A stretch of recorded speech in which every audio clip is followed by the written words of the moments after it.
Bonjour à tous chers amis et bienvenue sur la chaîne YouTube du diocèse d'Hérédax pour cette nouvelle saison de Parole d'évêque en compagnie, bien entendu, de Monseigneur Nicolas Souchu. Bonjour Monseigneur. Bonjour Paul, bonjour à tous. Alors qui dit nouvelle saison, eh bien dit nouvelle intro que vous avez pu remarquer ici en ce début d'émission.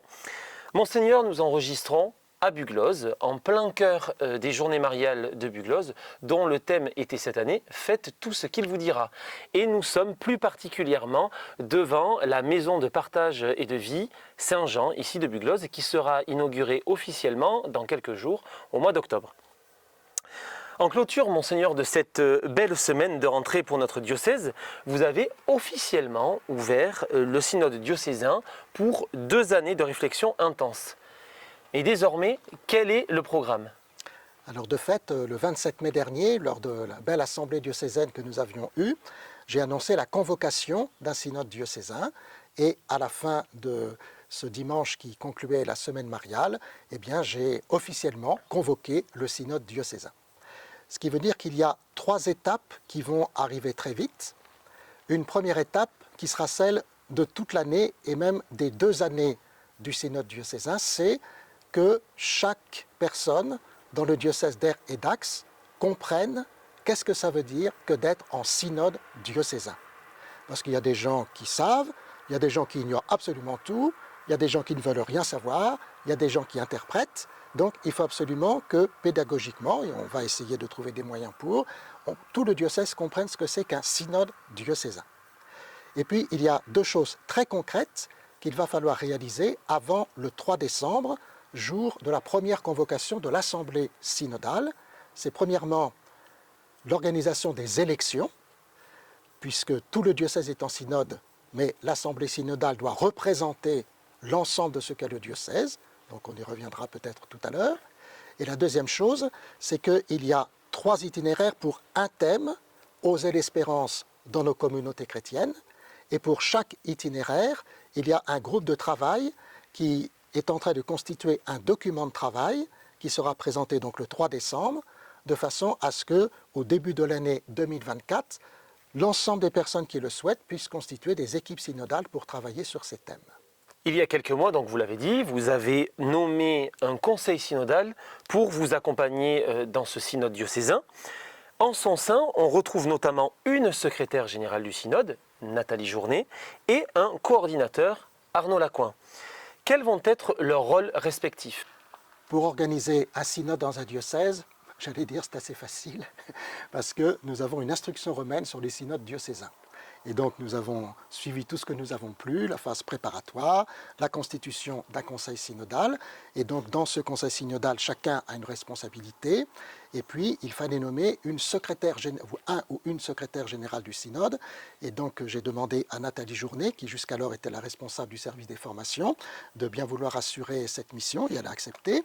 Et pour le 27 mai dernier, nous avions voulu aussi avoir une petite équipe de préparation avec un binôme. Donc nous avions trouvé M. Arnaud Lacoin, qui a très bien fait ça, mais on n'avait pas trouvé le binôme.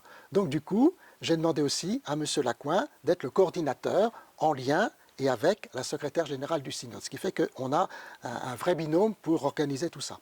La secrétaire générale du synode va beaucoup s'occuper, par exemple, de la constitution des élections, les organisations des assemblées synodales.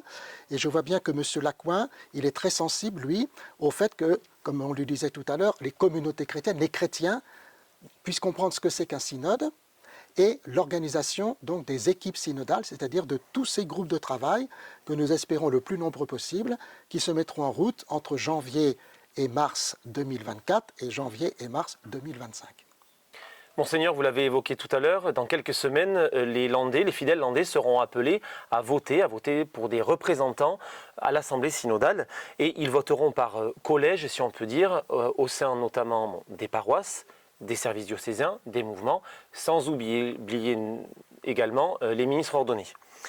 Il s'agit d'une étape cruciale pour le synode, mais aussi d'un engagement qui est très fort pour les 2 années à venir, puisque les candidats, et donc ceux qui seront élus, s'engagent à participer à 3 assemblées successives. Qu'avez-vous envie de leur dire avant qu'ils s'engagent ? C'est important pour l'ensemble du diocèse qu'il y ait ces assemblées synodales représentatives du diocèse. Donc comme vous l'avez dit, il va y avoir des élections parce que la plupart des membres dans les assemblées synodales sont élus, sans compter les membres de droit, et puis une dizaine de membres que l'évêque peut nommer, justement pour égaliser, essayer d'équilibrer en fonction des élections. Et ce qu'il faut surtout, c'est que les personnes qui vont être élues comprennent qu'on va essayer de faire la volonté de Dieu, et donc de se mettre sous la mouvance de l'Esprit Saint, d'une part, et que d'autre part, il faut bien être élu de quelque part, ça c'est normal, mais une fois qu'on est élu à l'Assemblée synodale, on est là pour le bien du diocèse tout entier. Donc on n'est pas là simplement pour défendre son mouvement, sa paroisse, son service, on est là pour le bien de l'ensemble du peuple de Dieu, qui est un diocèse, qui est confié à un évêque et qui demande à son peuple de l'aider dans la préparation des orientations que je pourrais ensuite promulguer à la fin du synode. Revenons maintenant un peu en arrière, Monseigneur, et plus particulièrement au JMJ au Portugal. Vous avez accompagné le groupe des jeunes landais dans le diocèse de Coimbra la première semaine. Que retenez-vous de cette belle expérience?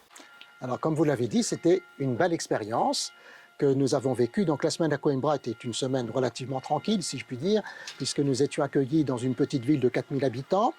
Vraiment, les gens étaient très sympathiques, ils ont fait tout ce qu'ils ont pu pour nous accueillir, pour nous faire découvrir leur pays, leur église.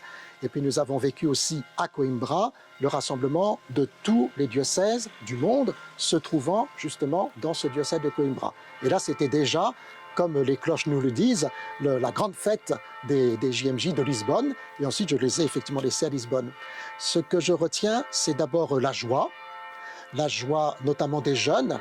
Alors, ils ont beaucoup de dynamisme. On avait les bandas qui étaient avec nous et ils n'ont pas arrêté. On avait l'impression qu'ils n'étaient jamais fatigués.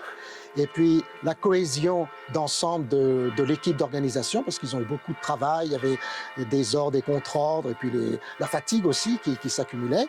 Et puis moi, ce que j'ai vu après de Lisbonne, que j'ai pu regarder sur la télévision, notamment la chaîne catholique, c'était vraiment des célébrations qui étaient vraiment exceptionnelles et d'une belle clarté et une profondeur, et puis le pape qui était tout à fait à sa place au milieu de ces jeunes. Monseigneur, en parallèle du synode qui débute tout juste, nous entrons dans une nouvelle année pastorale pour notre diocèse, avec de nombreux défis à relever, notamment dans les paroisses. Qu'avez-vous envie de dire à nos auditeurs pour les encourager ? Alors on peut dire qu'il y a 3 chantiers différents dès le début de cette année, à la fois un peu au choix, puis en même temps ça va ensemble. Le premier, c'est celui dont nous avons parlé, le synode, parce que quand même le thème du synode, c'est « Oser l'espérance dans nos communautés chrétiennes ».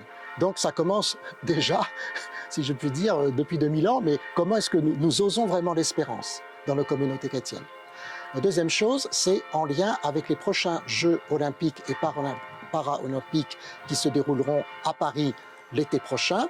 Il a été demandé que chaque diocèse ait un correspondant, donc Alexandre Montes chez nous, qui est diacre permanent, et qu'on puisse faire quelque chose. Et donc, le 24 septembre, il y aura à Gamarde une assemblée pour faire un petit peu des Jeux olympiques locaux, et puis surtout faire passer, évidemment pas la flamme olympique, mais on a pensé à une flamme qui soit la flamme de la paix et de l'espérance. Et celle-ci démarrera à Gamarde et va tourner dans l'ensemble des paroisses et communautés religieuses du diocèse pendant toute l'année. Et puis la dernière chose, c'est à Lourdes, il y aura fin octobre le rassemblement provincial des lycéens, en même temps que le rassemblement national Kérigma. Le kérigme, c'est l'essentiel de la foi.